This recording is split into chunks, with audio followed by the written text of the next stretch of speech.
miên thằng hàng ban đo ở lối xong kia to bằng nghệ mau cho ăn nghệ mau comment chê phải đã sai nhom bạc các chất nhom stir tại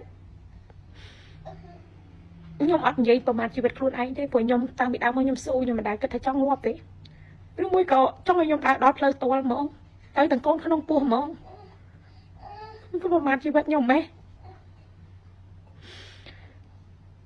ខ្ញុំរកអត់បានខ្ញុំអត់តមានលទ្ធភាពសងតែខ្ញុំអត់បានពេចវេទនាទេ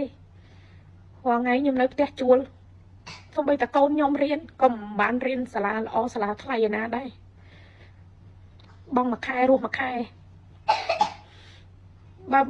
អ្នកឯងមិនមែនជាខ្ញុំផងដូចអ្នកក៏មិនមែនជាខ្ញុំផងហេតុអីក៏ដឹងពីខ្ញុំច្បាស់ម៉េះខ្ញុំប្រាប់ឲ្យថាផុសចោះធ្វើចោះធ្វើម៉េចខ្ញុំរកលុយសងអត់ទាន់ខ្ញុំអត់លទ្ធភាពសងខ្ញុំកំពុងតែស៊ូទៅមុខហើយ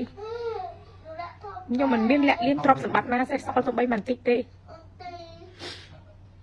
បបួយខ្ញុំទៅស្បត់ដល់ព្រះអង្គដងការឬមួយក៏វត្ថុស័ក្តិសិទ្ធិកន្លែងណាក៏ខ្ញុំទៅដែរបើខ្ញុំមានទ្រព្យសេះសល់ដែលខ្ញុំមាននៅខ្លួនរាល់ថ្ងៃតែពេលខ្លះយើងមិនអាចបកស្រាយអីបាន